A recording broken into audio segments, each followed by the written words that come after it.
which is going to, in the end, benefit the patients. So hybrid theaters and intervention are actually more than just a buzzword. They provide an unique opportunity to combine various medical disciplines so as to bring the best patient outcome. So this is the advantage of hybrid theaters, and this is the advantage of hybrid interventions.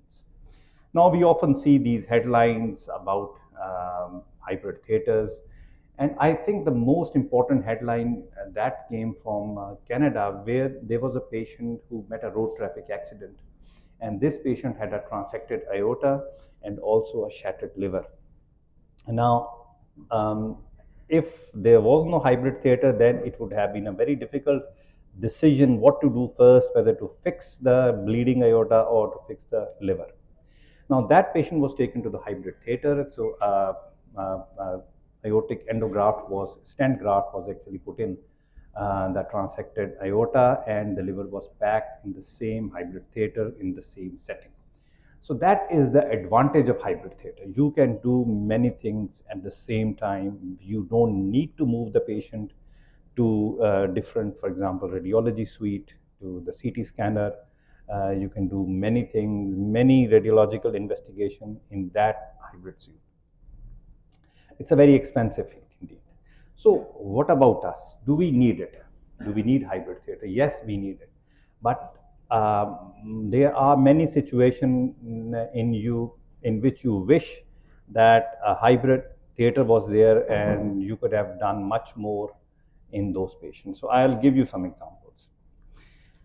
Now, we had a patient who had an aortoiliac disease and a superficial femoral artery occlusion. So this patient required some intervention in the aortoiliac segment and also a femoropopliteal bypass. So it was very difficult to do. This was not a very fit patient to undergo simultaneous open intervention. So we planned iliac stenting and a femoropopliteal bypass, since we do not have a hybrid theater. So we planned it in 2 separate sittings. See, he had a successful iliac stenting a day before planned open surgery, but unfortunately the iliac stenting, that stent thrombosed the same evening, or when we opened up the patient the next day, it was thrombosed. The patient was already on antiplatelet drugs, and the stenting procedure was because of the stenting procedure, and the patient had to be given a general anesthesia to avoid risk of bleeding. So he had stent thrombectomy and a femoropopliteal bypass successfully, but we actually thought that had we had the facility of a hybrid theater, we could have done both things simultaneously. Now, this is an interesting case. We had a 28 years old male with Guillain-Barré syndrome. He had sepsis, pneumonia. He was in intensive care with a tracheostomy. He required plasmapheresis, for which a large double lumen catheter was inserted in the right jugular vein, but that passed through the jugular vein into the subclavian artery, in the proximal part of the subclavian artery, and then through the subclavian artery into the mediastinum. The patient developed hemothorax, and he developed hypotension, required blood transfusion. The CT scan was done, which very clearly showed the part of the double lumen catheter. So we had a discussion with our intensive care team, with the cardiac surgeons, also with the interventional radiology team as well. So we decided that we might actually take it out successfully by placing an occlusion balloon across the damaged portion of the subclavian artery. The patency or the completion of circle of Willis and the vertebral arteries was confirmed on the CT angio, and the angiogram done on the table. The patient was taken to the cath lab, and the cardiac surgery theater was actually placed on standby. Now, this is an image, fluoroscopic image of the patient, which showed the double lumen catheter going through the jugular vein and into the mediastinum. So we placed a occluding balloon, took out the double lumen catheter and placed the occluding balloon there in the subclavian artery, but unfortunately the size of the balloon was a bit smaller. The patient continued to bleed. The patient in the cath lab, the patient became hypotensive, and we were really worried about it. Although we had the facility of anesthetist, we had bloods, everything was set up there, but That was a scary moment. His blood pressure dropped down to 70 systolic, and we pushed the blood. And what we did was we actually replaced this balloon with actually a larger caliber balloon. So this larger caliber balloon actually stopped the bleeding, and after about 15 minutes or so, there was no bleeding, and we were able to save the patient. But that is the case when we realized that that procedure should have been done in a hybrid theater rather than in a cath lab. So I'll give you another example. This is a patient who had a large saccular aneurysm. You can see here that this patient had a very large saccular aneurysm here in the abdomen. And the place was at the site of this aneurysm was just around that of the between the left renal artery and the superior mesenteric artery. So that is a very difficult place to actually access and to expose surgically. So what we did was we actually, in our regular OR with the help of a C-arm, we place an occluding balloon at that site because the actual rent in the aorta was small. It was about 2-3 centimeters. So we placed an occluding balloon there, and then we opened up the sac directly, and we were able to put a patch on the site of aortic rent. So it was a successful procedure, but we probably could have done it in a much easier fashion had we had a good imaging facility in the theaters. So how should we start?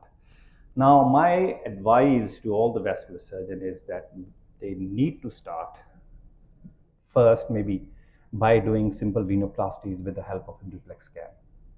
They can use C-arm and actually start doing diagnostic angiograms. They can do completion angiograms of all their bypasses.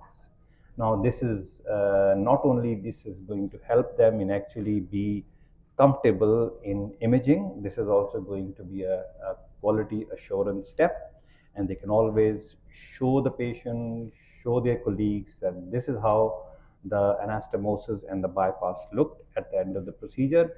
And you can sometime you will be surprised that you can pick up some areas of some kinking, some stenosis in your bypass, and you can correct them at that time rather than facing a patient with a block graft in the middle of the night. So it is easy to start. You just have to take that small difficult step. You have to take the step.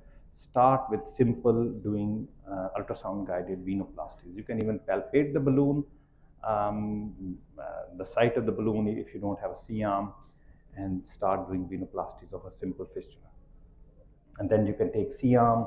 You need to have a radiolucent top table which is compatible with the C-arm, and start doing more complex procedures.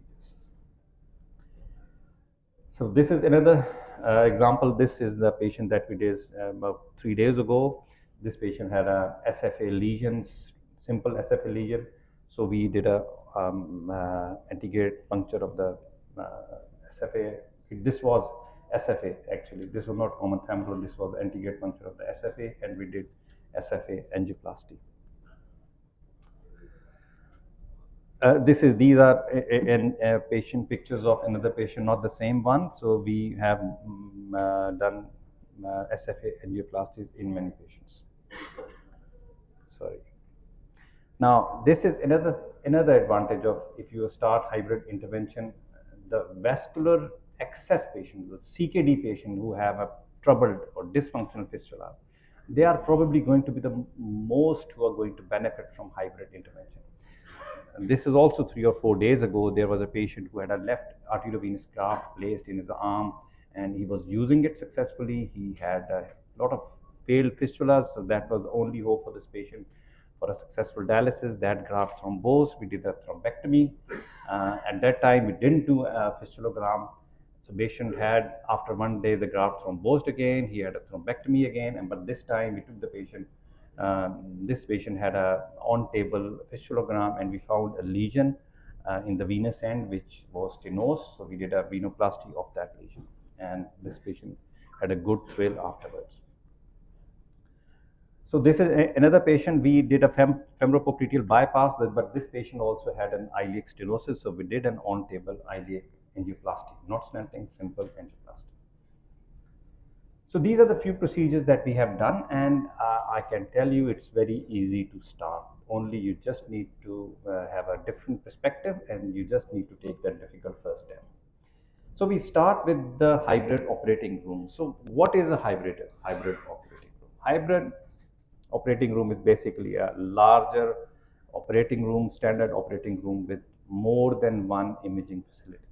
Now you can have us to start with a simple cath lab there installed, or you can have sometimes you can even have a CT scanner or an MRI scanner, or sometimes IVUS as well, intravascular ultrasound, there in the theater that's installed there. And there are different interfaces. All these imaging have to have a certain interface. They need to have all their data projected in different kind of monitors with various interfaces, so that you can actually see all those data from various imaging sources. And surgeons can do various procedures in that hybrid theater. So hybrid theaters basically is a combination of open and endovascular techniques.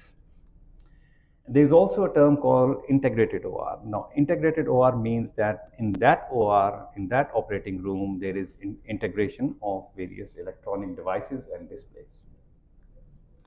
And the ideal situation is a combination of all these things, where you can have a hybrid OR, integrated OR with some robotics and AI facilities which can actually interpret data from various imaging sources, and then actually they can fuse and register those images for a better display.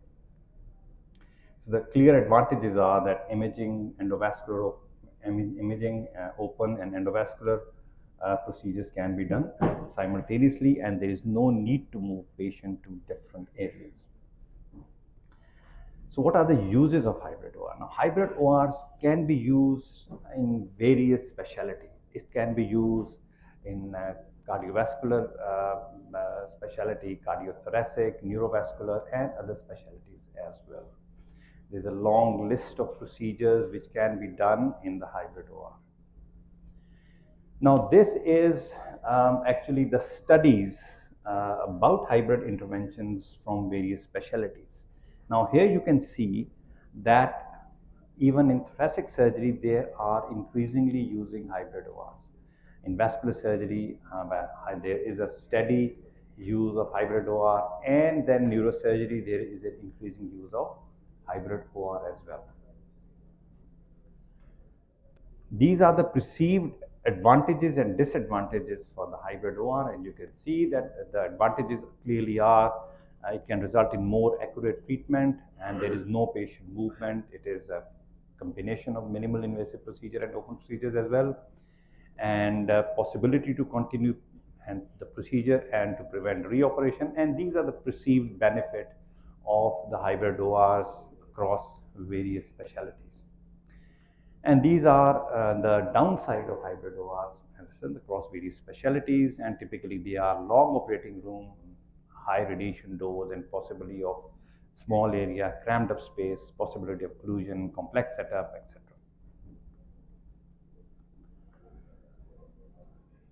Now, in the vascular surgery, the hybrid procedures of lower extremity peripheral arterial disease are increasingly becoming common, and here you can see that there is a gradual rise in use of hybrid OR for complex peripheral arterial disease procedures of the lower limb. But what is the use? What is the outcome? Here you can see that although there is clearly an improved result of the hybrid OR, but in the end, at the moment, what the data is showing that there might not be an overall improvement in the 1-year survival rate or overall survival of the patient. But this is the initial data. As the hybrid ORs become more common, then this data may actually improve further. So how is hybrid OR different from a standard OR? Now, there are many equipment, many gadgets in the hybrid OR. It is a larger setup. The standard OR is a 400 square foot area, and the minimum requirement of a hybrid OR is 600 square feet area, and most of the centers actually advocate that this area should be almost 1100 square feet. The height of the ceiling is more than the regular OR, slightly more than the regular OR, because you have to have various supports for various imaging equipment as well. And the hybrid OR should ideally be located within the same surgical service. If you make an hybrid OR outside the hospital, then that may not be difficult. It has to be located close to the main OR, the regular OR, or the main surgical service. It has to have LED shielding, good lighting, and all the required imaging equipment and monitoring. The tables should be compatible with the imaging. And this has to have also a control room, an area for the circulation of the nursing staff, anesthetic, sterilization room, etc. And it has to have various connections with the appropriate electrical system and integrated imaging systems as well. So this is a basically comparison. What is the specification of a hybrid OR, a cath lab, or the cardiac OR? So hybrid OR is not equivalent to cath lab. It is different. It has to have a more area. It needs more equipment, and the height of the ceiling is more as well in the hybrid OR as compared to the cath lab. And while designing a hybrid OR, you need to consider various people and various specialties which move in the various areas of the hybrid OR, and how they would interact, and where are the imaging equipment is going to be located. So when you are considering making a hybrid OR, you need to consider all these parameters as well. So I'll give you some examples of use of hybrid OR in the world and what are the latest trends. First of all, hybrid OR are very useful in trauma setting, because when the patient who has polytrauma and is bleeding profusely, you can't actually move the patient from one area to another. You can't actually take the patient to operating room and then decide, let's do a CT scan, and then take him to the CT scanner. So it's very dangerous in actually when these polytrauma patients who are bleeding, who are hypotensive, if they are moved to the various places of the hospital. And the answer is actually the hybrid OR. And they have all the imaging in these hybrid OR. You can do a CT scan, you can do a angiography. They have an angiographic facility as well. Now, an example of hybrid OR in trauma is a Raptor suite. So the Raptor means resuscitation with angiography, percutaneous technique, and operative repair suite for trauma. And there is also another trauma OR which is called a THOR, or trauma hybrid OR. So in the trauma OR, actually they target the embolization of the spleen, liver, kidneys, etc. And they can also place Reboa balloons as well. Now the Reboa balloons are actually, these are the occluding balloons that you place in the distal thoracic aorta to prevent any bleeding from the abdomen. This is a resuscitative measure in patients who are bleeding profusely in a polytrauma setting. Now, the key to successful modern hybrid OR are the imaging technologies. And for better imaging technology, you have to have techniques of image registration and image fusion. Now, आपने याद किया होगा कि पहले tracing paper लेके आप एक image बना के उसको एक दूसरे इमेज पर रख के आप कॉरेस्पॉन्ड कर सकते थे कि जी इस इमेज में और उस इमेज में क्या फ़र्क है. So this is the technique of actually image registration. Now, we can get an excellent three-dimensional reconstruction of aorta with a CT scan, but we can't actually have that imaging in the theater once we are operating, once we are doing endovascular repair. So, these imaging technology, image fusion and registration, they actually take those reconstructed images from the CT scan done previously and then switch it over or combine it with the fluoroscopic image of aorta taken at the time of his procedure, an EVAR or open surgery or whatever. So this technique is called image registration and fusion. So image registration and fusion is basically bringing two or more images into spatial correspondence. Two image data set, for example, there is a CT scan or a DSA, maybe an MRI. You take those images and match them pixel by pixel to fuse those images. For example, here you can fuse two CT scan images to result in a better image as well. Now, for example, take an example of this elephant. You can actually use those two images and then tell the computer that this is the trunk, these are the ears, these are the feet, this is the tail, and then the computer actually, with the help of AI, actually learns how to correspond those images and then fuse them together. Now, image fusion technology and registration technology has been used to actually map various parts of the river, and this is also used to map any receding glaciers as well in the various parts of the world. There is a lot of use of imaging registration and fusion techniques in medicine. You can use a PET scan, MRI or CT scan and then fuse them together to get a better result. So which modalities can be used for image fusion and registration? Now, preoperative CT scan can be used, DSA, which is digital subtraction angiography, fluoroscopy can be used, cone beam CT scan can be used, and IVUS can also be used. IVUS is intravascular ultrasound. Now, these are the images which can be actually used and then fused together to give you the better results. Now, cone beam CT, for those of my colleagues who do not know what a cone beam CT is, cone beam CT is actually a CT scan which projects X-rays in a cone fashion. So there is a larger area which is actually exposed to the X-rays and is detected by the detector there. So after even a single turn, the result or the data which a cone beam CT scan actually gives you is much more than the conventional CT scan. So cone beam CT scan is typically used for image fusion techniques in complex aortic interventions in a hybrid OR. So in vascular surgery, image fusion and registration is used in endovascular aortic aneurysm repair, fenestrated and branched EVARs, for aortic dissection repair, arch repairs, and many other techniques.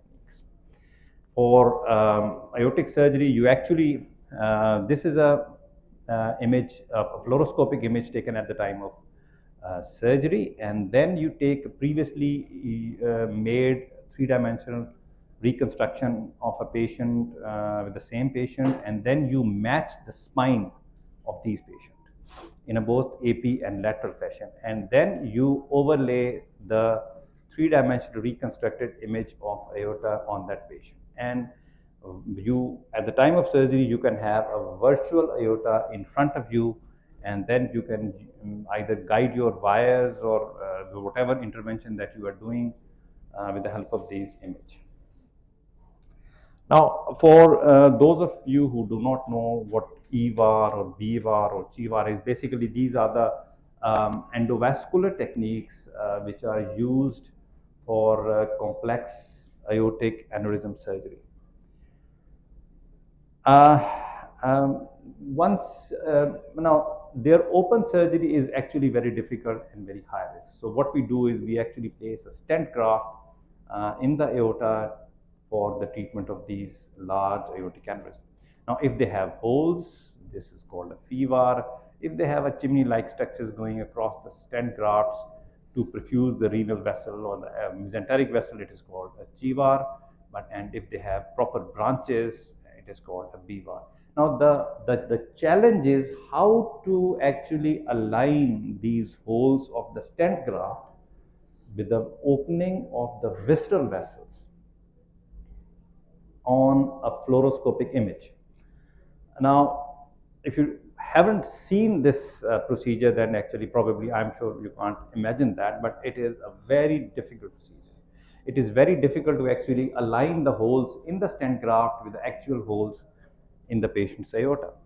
So this results in a very long operating time, very technical complexity, high radiation exposure, and high use of contrast agents, and longer procedure time.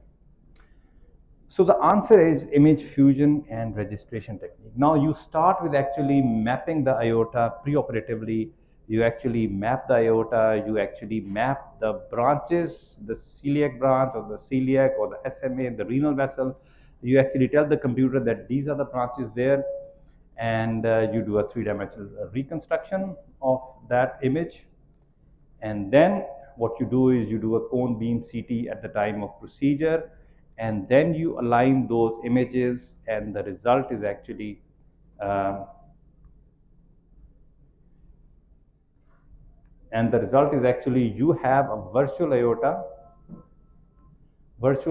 at the time of intervention, and then here you can actually project the openings of the vessels in a simple fluoroscopic image. Now, even without the use of contrast, you can have all the openings here as well. Now, once you have all those openings there, you can actually pass your guide wires across those openings, and then you can actually do the next steps of the intervention as well. You can either put a branch there, you can put a stent graft there, or you can align the holes there. So it's a great technique of doing FEVARs and BVARs for these patients. So this is another example. Here you can have all the openings marked, but sometimes this can be misleading as well. You have to be aware. For example, in this patient, the actual wire is there and it was supposed to be there. So this is the downside. You can also use this technique of actually doing the complex aortic arch surgery as well. To come into more simpler things, we can use them to actually do the intervention of aortoiliac segments. This is an SFA. The computer has actually generated a virtual center line of an artery, and you can pass the wire and you can actually see whether your wire is going in the right direction or not without even using contrast. Sometimes even without using X-rays, the computer can project and tell you where the wire is going. And this is a use of the hybrid OR and image registration infusion to actually embolize or stop type 2 endoleak. So the advantage of image fusion is that you use low radiations, low contrast agents, and better long-term results.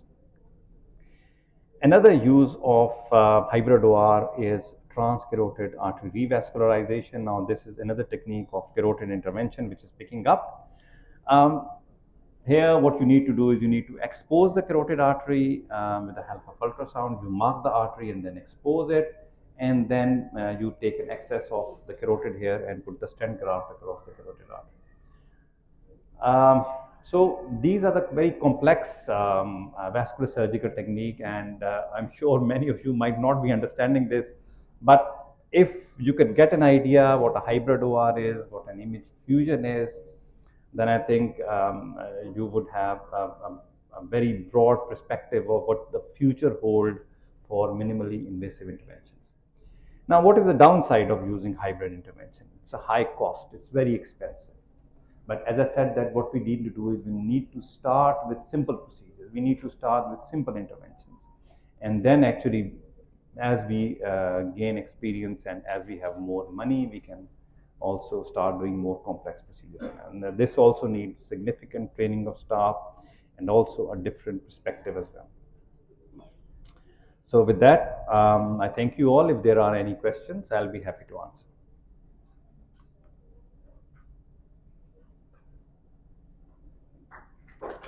Thank you very much.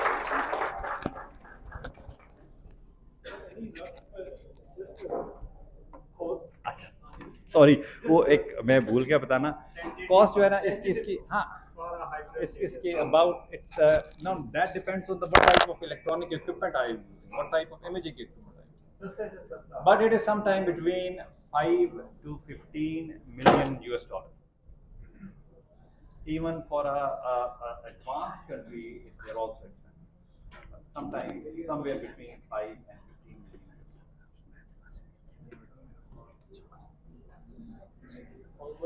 But as I said, that we can start with the ultrasound guided. We can start with the AI like Dr. Sana is going to. हाँ इनको तो मैं कर देती हूँ उससे पहले पूछना चेयरपर्सन और को chairperson But at least, we should have one or two hybrid cases in Pakistan. I think Dr. Tariq has one in Civil Hospital Karachi. I think yes, he'll be soon starting working in the hybrid theatre. I'm sure we would all have the opportunity to actually go to Civil Hospital Karachi and work in that hybrid theatre and see what the things are and how to do these hybrids. It would be a pleasure. Thank you.